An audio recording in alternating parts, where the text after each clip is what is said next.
Communication na Lingala, votre premier magazine d'actualité bascule en 3.0. Étant donné que la tendance actuelle du marketing place l'humain au centre de tout intérêt, tout se fera désormais à votre intérêt. Le magazine vous sera présenté par les lions de la communication en RDC.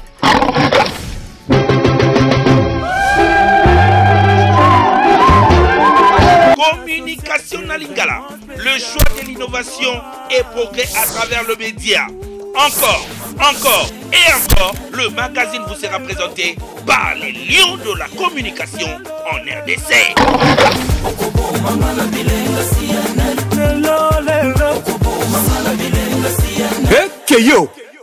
Merci na fidélité. Oyo bolembakate ya collection équipe. Il y a CNL Atumbote Nabino, quelques partis politiques.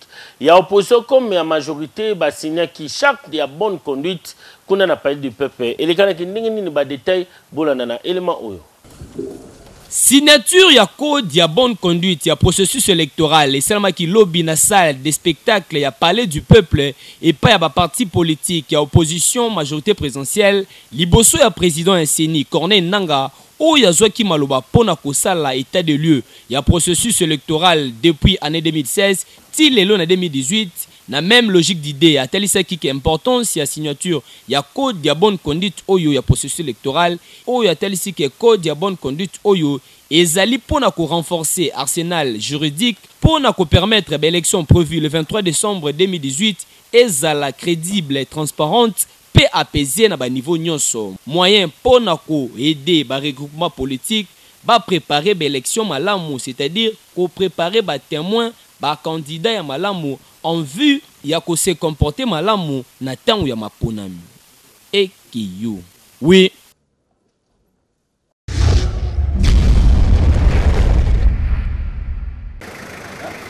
Au cours de la conférence de presse hebdomadaire, il y a bandeko, il y a mission onisienne tenue le mercredi 14 mars 2018 na siège na bango na commune ya Gombe. Bandeko ya Monisco basali compte rendu ya actualité ya activité ya Nations Unies na République démocratique du Congo na période allant du 7 au 14 mars 2018. Babandaki nanu na kotalisa ke esali un an déjà depuis meurtre ya Zaidan Catalan. P. Michel Sharp ba expert ya Nations Unies oyo babomaki tangu bazalaki ko effectuer ba enquête na région ya Kasai na République démocratique du Congo.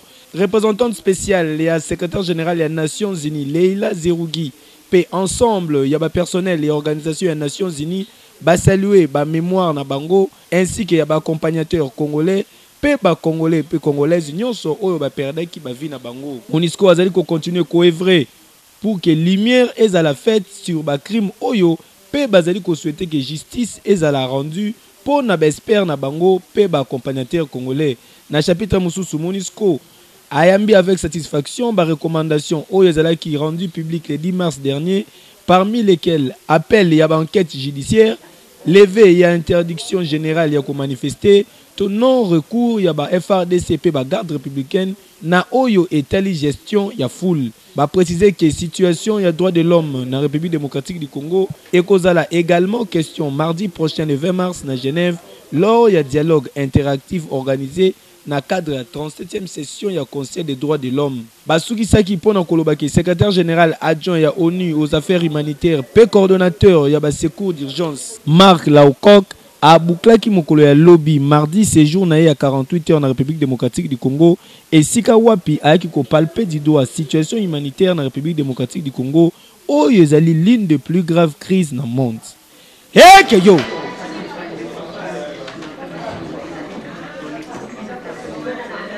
41 morts, ndezali bilan oyo ya makamu nyoso mabeza iko sel makuna na Ituri. Commentaire. Plus de 40 personnes bakoufi na territoire ya Djougou, précisément na province ya Ituri, na collectivité ya Bahema Nord, pe ya Walendu, suite ya batek ya ba rebelle identifié et pa ya ba FARDC, mokolo lobi mardi 13 mars 2018, nyonso e bandaki na mobulu lundi et sika wapi ba rebelle bakoteki na ba village koyiba koboma kobotola kosala sabotage na ndenge moko kosakana te na bandako oyo esika ba villageois mingi bavandaka na ba machette na maboko s'il vous plaît kokamwa babomi oyo selon l'autorité sécuritaire ya province ya Ituri 41 personnes de bakufi et pesi pasi pemawa na population oyo bavivaka na Ituri précisément na territoire ya Djougou et sengeli koyeba ke population ya territoire ya Djougou tout le temps bazali victime ya batek ya ba groupe rebelle surtout depuis mois de janvier 2018 oyo et sali ke population bakima ba village mingi etika la vide oyo ezali normal te tokosenga kaka na ministre intérieur Henri Mova Sakani koluka ba disposition nécessaire oyo koki kosala ke désordre pe ba trouble ezali kosala makuna esila batu wana bakanga pe bazala condamné na justice congolaise ekeyo. Du 30 au 31 mars oyo congrès extraordinaire ya UDPS kuna na limité ko inda mabe. Enfin, UDPS El Tshisekedi a pesi date ya congrès extraordinaire oyo kosalama du 30 au 31 mars 2018. Annonce faite na porte-parole ya UDPS Augustin Kabouya lobby mardi 13 mars 2018 après entretien na quelques cadres ya UDPS El Tshisekedi na siège na bango ya 10e rue Lumete na quartier résidentiel. Moyen ya ko permettre UDPS El Tshisekedi ya ko se choisir nouveau président oyo a ko combler vide laissé na feu président Etienne Tshisekedi wa Mulumba oyo a koufaki ça fait pratiquement une année et l'équipe car il faut retenir que parmi les candidats oyo bazali koluka ko succéder Etienne Tshisekedi ezali ne bongo Félix Tshisekedi donc fini polémique ya mwanza oyo ezalaki koloba autour ya congrès date déjà yebani après le 31 mars tokoyeba oyo akokumbela sikoyo UDPS ekeyo. Oui, Université à Kinshasa et banan ndenge nini historique mobimba na commentaire oyo. Etongama na colline ya Kimwenza na plateau ya Moamba bâtiment ya Lovanium oyo ezali émanation ya Université catholique ya Louvain ya Belgique. Ezalaki bongo na 1954 nde misala ya construction ya université monene ya Afrique centrale et bandaki. Pona ko assurer logement ya ba professeur, ba chef de travaux na ba assistant nde ba bandaki nanu kotongela bango ba bâtiment topé bandako moderne oyo ezali ba villa ya kitoko pona ko permettre bango ba vivre kitoko yo wapi. Lokola ba étudiant bango pe sengeli bazala interné construction ya homme des étudiants et bandai kotongama esika étudiant moko na moko azalaki na chambre na ye moko bien équipé na ndenge ya kosakana te. Après avoir kotonga cité des professeurs pe homme ya ba étudiant nde babandai kotonga ba bâtiment facultaire. Bâtiment ya liboso ezalaki bongo ya faculté de médecine, ya mibale ezalaki bongo ya faculté ya sciences, oyo ezali bongo na département ya chimie, physique, botanique pe ya géologie. Faculté ya droit esika babandai kotangisa na ba élite ya Afrique structure politique. Ba étudiants bazalaki très conscient na responsabilité oyo bazali na yango pona kokumbela Afrique ya lobby. Université ya Lovanium ezalaki kaka na centaine ya ba étudiants oyo babandai kotanga kasi bautaki de partout dans le monde. Lovanium université ya monene na Afrique centrale ezalaki ko former ba citoyen complet pour ceux qui mutu abimi kuna après 5 ans ya études azalaki vraiment bien formé pe complet. Pona kozala toujours en forme na midi comme pe na soir ba étudiant bazalaki na droit ya kolia biloko ya ndenge na ndenge kaka ne bozali komona awa na resto central.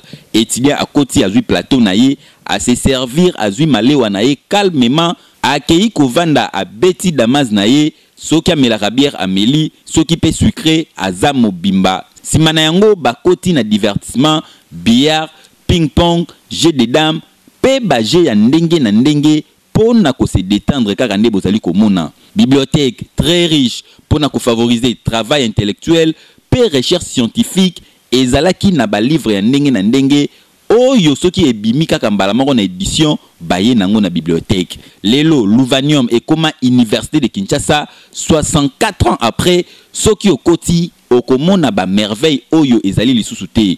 Resto central ekoma nango auditoire soki okoti kuna okuta makelele ya ba étudiant o bazali kotanga kuna misusu kutu bazanga place ya kovanda bakomi kolanda cours ya kotelema bakisela yango lisusu homme 40 po Université de Kinshasa ndenge ezali wana ezali na ba latrine public et belité ba étudiant ba comment se servir na bango na 40 yango esengami na gouvernement ya RDC ba meka ko réfléchir comment ba kozongisa université de Kinshasa lolenge luvanium ezalaka ezanini ekei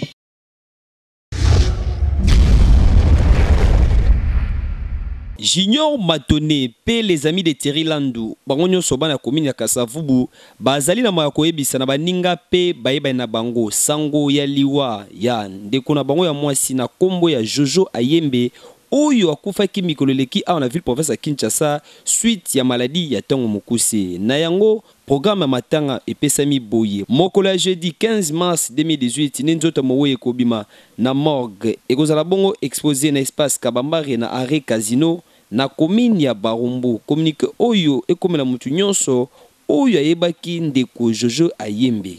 Les amis de Thierry Lando ba présenté pe ba condoléances na bango mobimba na Junior Matoné. Ba famille Azokama, Elonga, Ileka, Munyenye, Pebesa, bazali na mawa ya koyebisa baninga pe bayebani na bango liwa ya maman Tantine pendeko na bango ya mwasi Marie-Christine Elonga Lesey kuna na Montpellier na France mokolo ya le 4 mars 2018. Programme ya ba obsèques ezali ko se présenter na lolenge oyo. Jeudi 15 mars 2018 na 19h45, nzota mowe ekoya bongo na mboka ya Congo na nzela ya vol régulier ya Air France. Vendredi 16 mars 2016 na 11h, levée du corps ekozala bongo na morgue ya clinique Ngaliema. Exposition ekozala na espace KG oyo ezwami na 16e rue Lumete industrielle. Pe mokolo ya samedi 17 mars 2018 na 12h, enterrement ekozala bongo na cimetière ya Nécropole kuna na Ntsele. En attendant arrivé à corps à Wanamboka ya Congo, matanga ezali bongo na avenue Kikwiti numéro 49 na croisement des avenues Kikwiti pe Kimwenza na référence école Mateta. Communiqué au ezali signé Doudou Montiri, journaliste de CCTV. Famille Mpangi pe grande famille ya ULK bazali na mawa koyebisa na bandeko baninga pe bayebani na bango sango ya liwa ya mwana na bango na kombo ya princesse Pangi oyo kufaki depuis mokolo ya le 10 mars 2018 na hôpital du cinquantenaire na tina ya maladie oyo ezwaki tango mukie na yango libote bongisi programme ya matanga boye sortie ya corps ekosala na hôpital du cinquantenaire mokolo ya vendredi 16 mars na 11h pe kozala exposé na foire internationale ya Kinshasa na pavillon 12 pe enterrement de ekosala na cimetière ya Nécropole mokolo ya samedi 17 mars 2018 communiqué oyo et comme la nyonso bayebi libota Pangi. Coupe ya Confédération africaine d'Arike Motema Pembe déjà na nzela pour na mboka Guinée.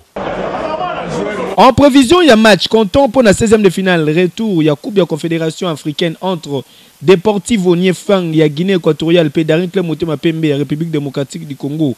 Match prévu dimanche 18 mars na Guinée équatoriale. Batim vert et blanc, il y a capitale congolaise Darikle Motema Pembe. Balongo Kinshasa lelo na direction ya Bata na terre guinéenne. Délégation ezali ko compter 21 joueurs dont Mouko Barel, Nathan Mabruki, Mukoko Amale, Ngimbi, Asante, Kayembe, Avadongo, Vangu, Matondo, Doksa, Zito, Mbidi, Asumani, Lema, Kuluwe, Kazadi, Alongo, Patuka Bangu, Dago Chibamba, Tusilu, Periki Tulenge. Otis Ngoma, entraîneur ya Daring Club Motema Pembe, atalisi ke azali na confiance na ba joueur na ye, base à la calme, pe a pesi rendez-vous dimanche soir après qualification ya Daring Club Motema Pembe. Pour un rappel, DSMP a cela qui jeu égal, il y a un but partout face à Deportivo Niefang ya Guinée, mardi 6 mars dernier na stade des Martyrs na Kinshasa, lors ya match aller ya 16e de finale ya Coupe ya Confédération ya CAF. Eh keyo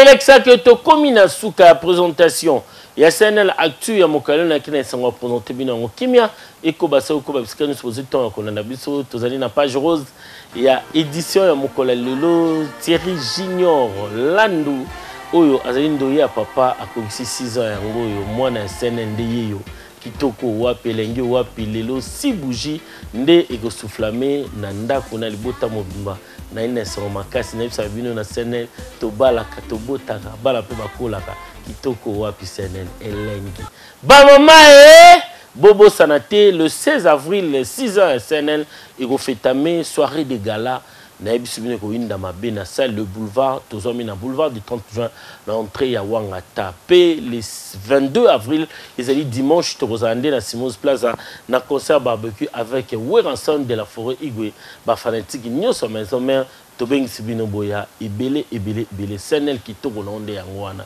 différence beto par rapport à bao ici comment nango molai ekeyo oui.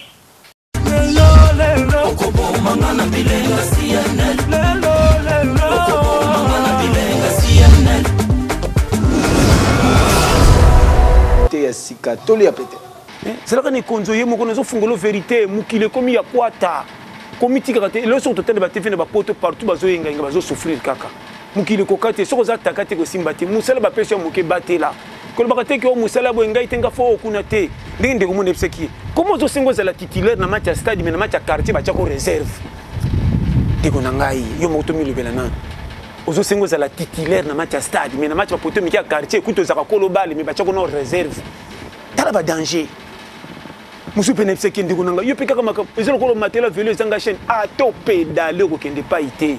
SNL un peu marketing de proximité mon kolalelo et komina suka kimia etikala bisika bozo ki libako kolanda yango tika to souhaiter joyeux anniversaire na maman Sophie Kandou à partir ya Njili alela SNL wapi koko ya ADF ya SNL David Ntsala maman Sophie Kandou joyeux anniversaire champagne et melama yo yebika ndenge tolobaki Perdine Maingi joyeux anniversaire na yo pelisusu ba bébé mutabino ngai ba mata bakita babal comme mabele na préféré na bino et pesa zoate et que yo oui.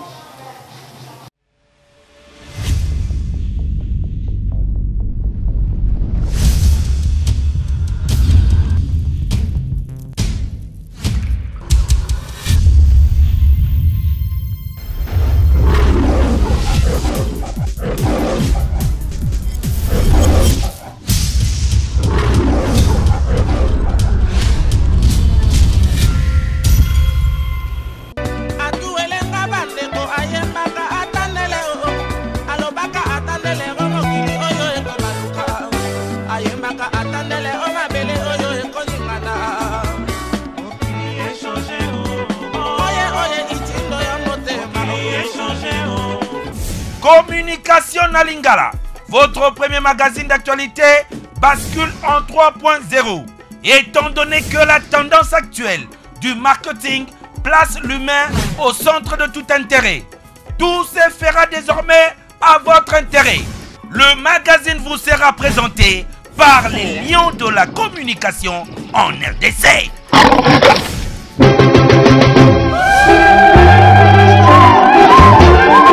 Communication Nalingala, le choix de l'innovation et progrès à travers le média. Encore et encore, le magazine vous sera présenté par les lions de la communication en RDC.